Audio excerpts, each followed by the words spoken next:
Hi, everybody. Welcome to the 2024 Solutions for Congested Corridors Program Guidelines hearing for Northern California. I see people are still logging on, so we're going to give it another minute or two before we go ahead and get started with opening remarks. Thank you again for joining us today.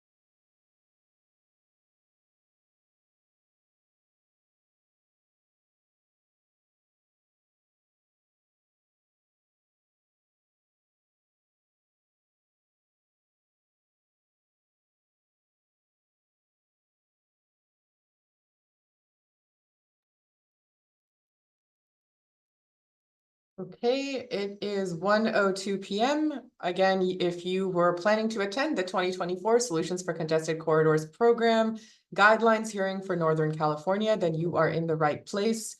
Welcome and thank you so much for joining us today. I am going to turn it over to Chair Carl Gardino to offer opening remarks to get us started. Naveen, thank you for all the work that you have done on the substance of today's hearing, as well as for providing a way for people to participate. Good afternoon to everyone in this virtual meeting, and welcome to our virtual Northern California hearing for the proposed 2024 Solutions for Congested Corridors Program Guidelines. In accordance with Streets and Highways Code 2396, the California Transportation Commission is required to conduct at least one public hearing in Northern California and one public hearing in Southern California to provide an opportunity for public comment. Again, this is the Northern hearing. We will host the Southern hearing during the upcoming commission meeting on August 15th and 16th in beautiful San Diego. Californians are no strangers to congestion. Our state is home to some of the most congested travel corridors in the country. Regions are addressing the congestion crisis across the state by undertaking innovative, comprehensive, and multimodal approaches that will reduce congestion by expanding travel choices, improving the quality of life, preserving the local community character, and balancing the state's climate goals within each corridor. The Commission's Solutions for Congested Corridors program was created by the Road Repair and Accountability Act of 2017, also known as Senate Bill 1, to support such collaborative and comprehensive proposals to reduce congestion. Since its inception, the Solutions for Congested Corridors program has programmed $2 billion to 26 projects that are designed to reduce congestion in highly traveled corridors throughout our state. The total cost for these projects are collectively valued at more than $9.3 billion. Projects such as the East Bay Greenway Multimodal North Segment Project in Alameda County, programmed for more than $39.4 million in the third funding cycle. This is the first phase of a 16-mile multimodal improvement project in central Alameda County in the city of Oakland and the city of San Leandro. This project will install new bicycle and pedestrian facilities, provide key connections to major destinations along a major north-south multimodal corridor, and connect 5 Bay Area Rapid Transit, or BART, stations. This project will enhance livability, accessibility, safety, and economic vitality for several disadvantaged communities with some of the lowest income and auto ownership rates in California, while encouraging non-motorized modes of travel in the corridor. so that we may continue to fund such critical projects that benefit our communities in the state's most congested corridors. Commission staff have worked tirelessly to develop guidelines for the fourth funding cycle of the Solutions for Congested Corridors program. These guidelines were prepared in consultation with the Interagency Equity Advisory Committee, California Department of Transportation, Caltrans, California Air Resources Board, the California Department of Housing and Community Development, regional transportation planning agencies, advocates, and other stakeholders. Commission staff regularly solicited stakeholder input and feedback through hosting public workshops, work groups, office hours, and general meetings. Now I will turn it over to Associate Deputy Director Naveen Habib to present the proposed 2024 Solutions for Congested Corridors Program guidelines. Naveen, thanks again for your hard work by you and your team, and I'm going to turn it over to you. Thank you so much, Chair Guardino, for your opening remarks and for the kudos. We always appreciate it.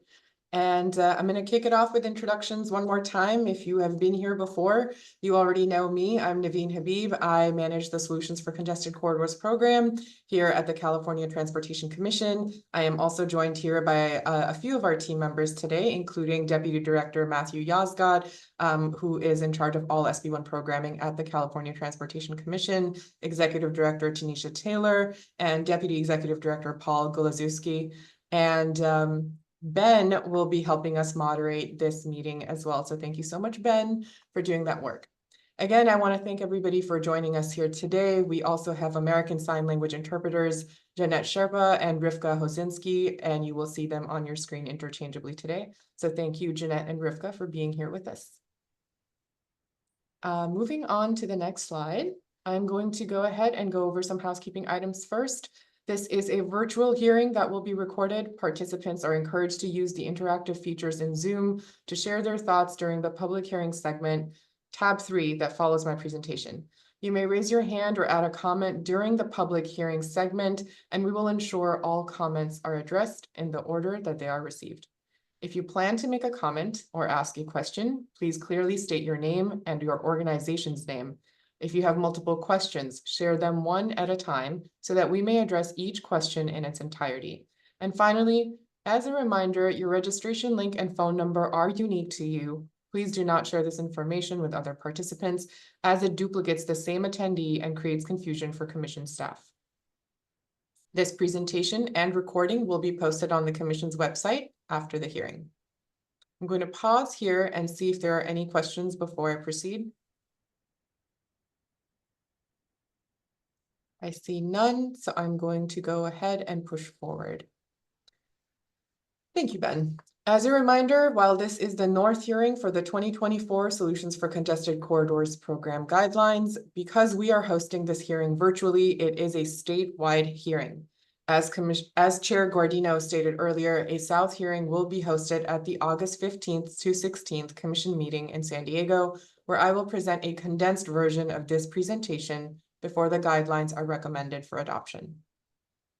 Before we dive into the proposed guidelines, here is a quick refresher about the program. The Solutions for Congested Corridors program is a competitive program which was established in 2017's landmark legislation, Senate Bill 1. $250 million are appropriated annually from the state highway account to provide funding to regional transportation planning agencies, county transportation commissions, and Caltrans to reduce congestion throughout the state.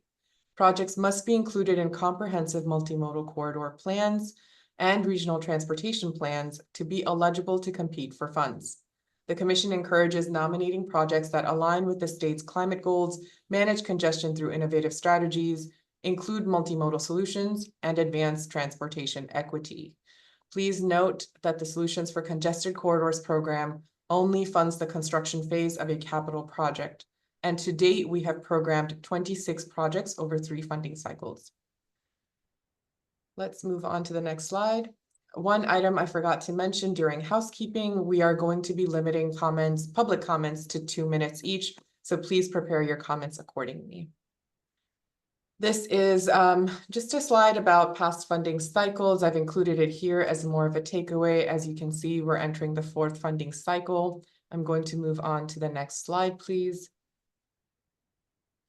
The 2024 Solutions for Congested Corridors program represents the 4th funding cycle for this program, which will be a 2-year program spanning fiscal years 2025-26 and 2026-27.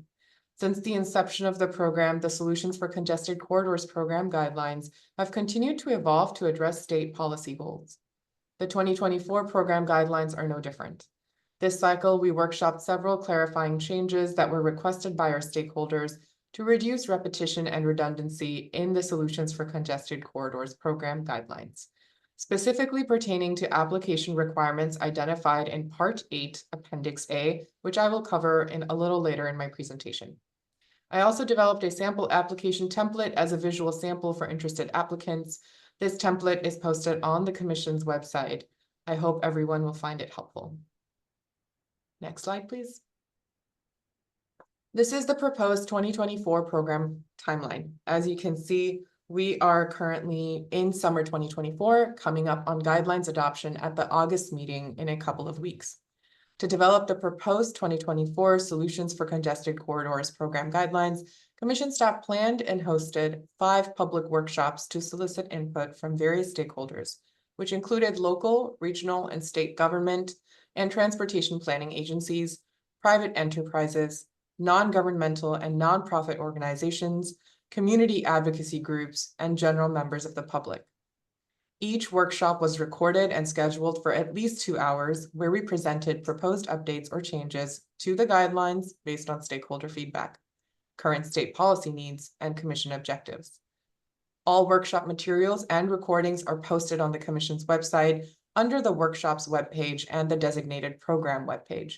We also scheduled and hosted 24 virtual office hours sessions where we met with various applicant agencies to address their unique project-related questions and offer technical assistance and guidance as they develop their applications for the 2024 program.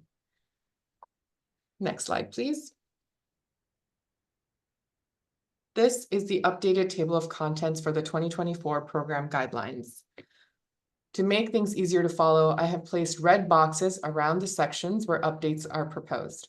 I may share some updates out of order, but it is to make things easier to follow for the sake of this presentation. I will cover changes broadly as we have already engaged in multiple detailed presentations and discussions of all changes, most recently at the virtual May 24 program workshop and the June 28th Commission meeting, respectively. Next slide, please. On this slide, you'll see some proposed changes that we received from stakeholders to Section 9 of the guidelines to include and expand consideration for micro and paratransit, as well as non-medical and non-emergency medical transit services. Next slide, please. The Commission's planning team, in collaboration with various regional transportation planning agencies, proposed minor clarifying updates to Section 10 and Appendix B of the Solutions for Congested Corridors program guidelines that were presented during the February and March workshops. Next slide. For example, several items were condensed or removed to reduce redundancy in the CMCP self-certification form checklist that you can see here, shortening the list to 15 elements with room for notes. Next slide. The environmental clearance requirements in Section 15 were clarified to reiterate that projects must achieve environmental clearance by program adoption. If you know your project may not be able to achieve clearance in that time, you must provide a detailed explanation of how the project can achieve clearance within 6 months of program adoption and include an anticipated process timeline. This information is clearly outlined in Appendix A, which, again, like I said, I will share later in my presentation. Next slide.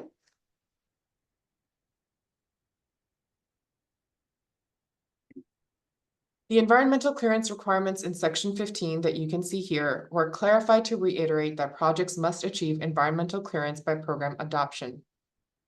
If you know your project may not be able to achieve clearance in that time, you must provide a detailed explanation of how the project can achieve clearance within 6 months of program adoption and include an anticipated process timeline. This information is clearly outlined in Appendix A, which, oh, I'm so sorry. My apologies. I have prepared notes and I think I'm reading the wrong part. So please excuse me there. We're now on slide 14, proposed updates evaluation criteria, the economic development and job creation and retention evaluation criteria specifically. So this is in section 17.2.4 of the guidelines, which was updated to request that applicants provide the number and types of jobs created by the project's delivery, which many applicants in the program already provide. But now we're requiring it within the guidelines. My apologies for the slip up earlier. Next slide, please. With the Rebuilding California Funds rebranding, Caltrans staff was kind enough to provide a dedicated page with clear details about construction signage requirements. So we updated section 28 to include this information. We also specified that the commission's logo should be included on all signage. You can also see that we added section 29 to allow agencies that are already engaged in workforce development programs or activities to track and report this information as part of the reporting requirements outlined in section 25 of the program guidelines. Next slide, please. A few slides ago, I explained the updates to section 10 of the guidelines about the environmental clearance requirements and how they are clearly outlined in Appendix A, as you can see here. Appendix A specifically outlines project nomination instructions, which include content development and submission requirements for all applicants to refer to. Similarly, we have provided further clarification on the Regional Transportation Plan and Sustainable Community Strategies requirements. We are requesting direct links, page numbers, and project identification numbers to make it easier for us to find your project as referenced in the plan. We are also requesting agencies to provide a signed letter from their metropolitan planning organization confirming that the project scope, schedule, and cost are consistent with the MPO's or the Metropolitan Planning Organization's Regional Transportation Plan and Sustainable Community Strategy. And as I mentioned earlier, we also cleaned up this appendix to streamline and clarify all instructional content and to reduce redundancy and repetition. I developed a sample application template as a visual example for interested applicants, which I also mentioned earlier. This template, again, is posted on the Commission's website on the Solutions for Congested Corridors program webpage. Next slide, please. Thank you.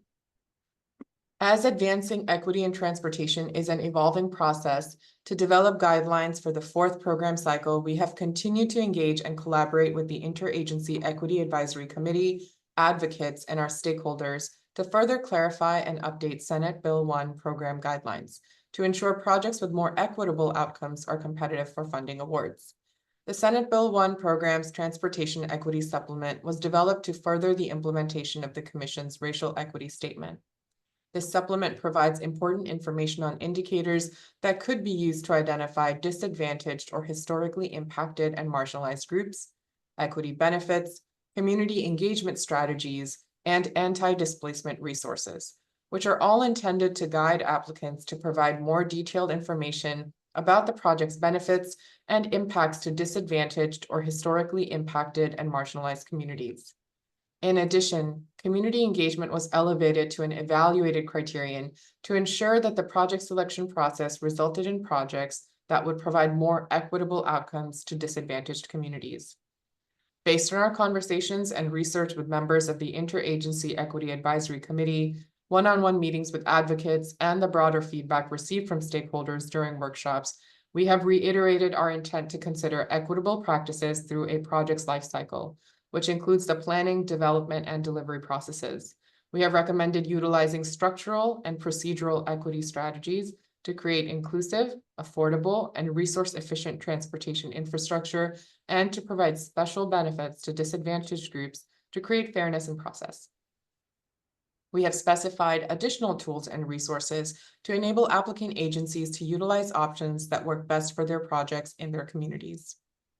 We have also allowed applicant agencies to utilize existing community engagement plans or activities to remove barriers in this process for agencies and reduce feedback fatigue for participating communities.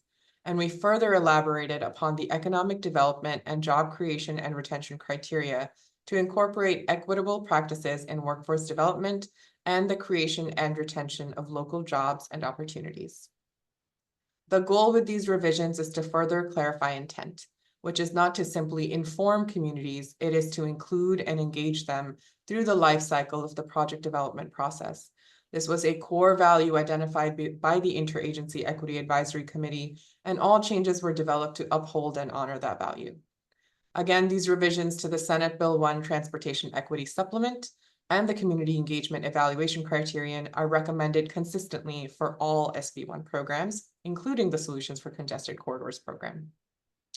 I'm going to move ahead to the next slide, please. So you can see the sample versions. I've taken out snippets from the guidelines as they are today. On the left, you can see the proposed revisions to SCCP guidelines, Part 8, Appendix E, which is the equity supplement that I just mentioned earlier.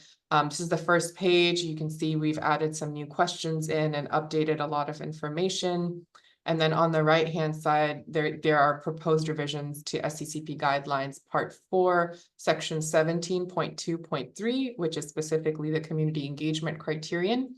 And you can see it looks somewhat different than the last guidelines. And I just walked you through all the different things that we've done here. So this is just like a summary snapshot of it.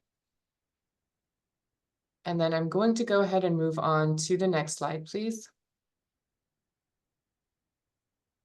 Thank you.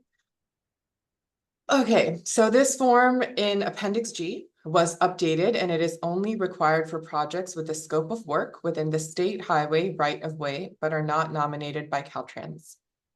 This presentation is a summation of countless meetings, workshops, work groups, debriefs, and office hours where commission staff collaborated with various stakeholders to responsibly prepare these draft guidelines. I want to share major kudos with all commission staff, especially the entire Senate Bill 1 programs team and the planning team for sharing their expertise, lending support, and providing guidance throughout this process. Additionally, I would like to thank all of our stakeholders and the respective staff at the California Department of Housing and Community Development and the California Air Resources Board for providing their input during the guidelines development process. As I stated earlier, the South hearing will be hosted at the August 15th to 16th Commission meeting in San Diego in a couple of weeks, where I will present a condensed version of this presentation before the guidelines are recommended for adoption. This material is also covered in detail in the recording of the SCCP workshop that we hosted on May 24th, 2024. All hearing and workshop materials, including this presentation that I've shared with you today, are going to be posted online on the Commission's website, but feel free to contact us if you have any questions.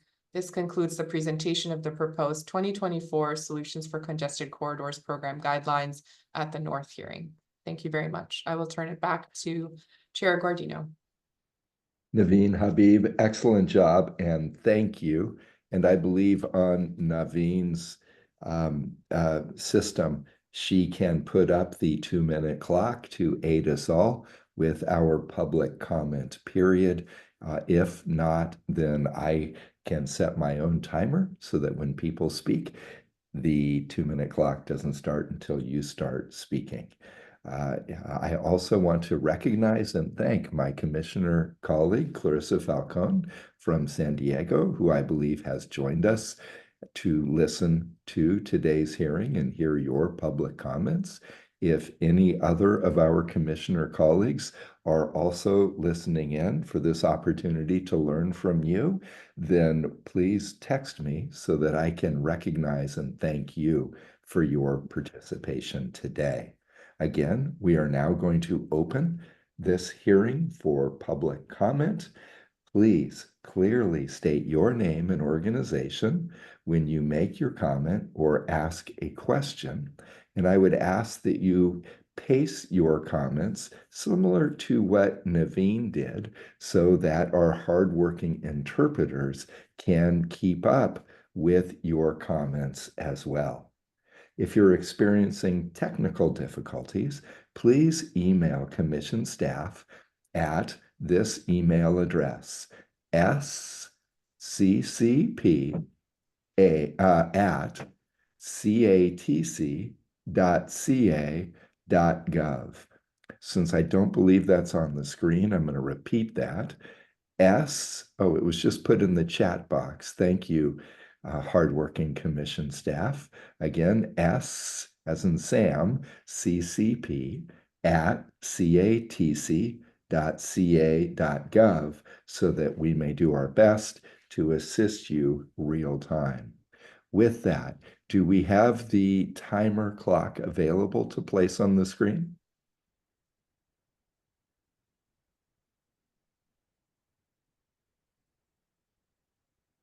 Commissioner, the timer should be ready. Ben Williams, thank you. With that, we're going to put the timer on the screen, and our staff will open up the line in the order that people have raised their hands for public comment. If there isn't any, of course, we would then close the public hearing. Are there people who would like to speak? And if so, please raise your hand.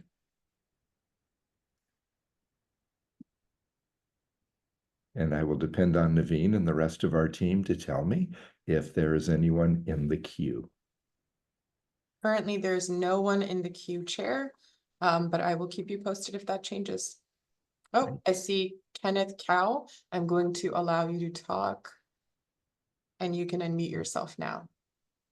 Kenneth Cow with MTC, thank you for joining us. Again, our 2-minute clock won't start until you start. Great. Thank you, Chair Gardino and commissioners. My name is Kenneth Cow. I am with the Metropolitan Transportation Commission in the Bay Area, and I wanted to express my appreciation to commission staff, including Naveen and Matthew, for their outreach and engagement to MTC and the other regional agencies.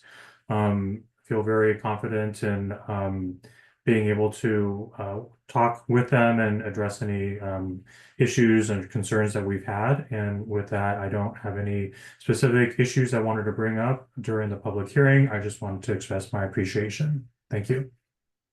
Kenneth Cow, thank you. We appreciate hearing MTC's perspective as always.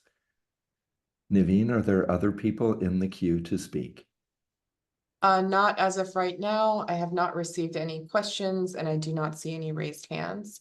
So if it's all right with you, Chair, we're going to stay on for about 3 minutes just to see if anybody else has any comments or questions that they open up with.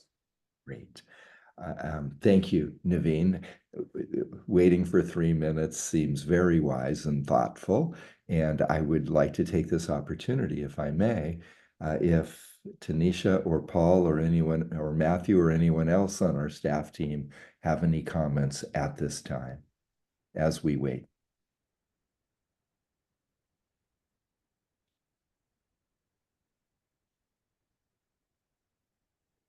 Hey, Carl, and everyone can see me, but it's Tanisha Taylor, the Executive Director of the Commission, and I just want to thank everyone for joining us today. It's always very helpful having people listen in to our workshops and participating in our process. So thank you for your time.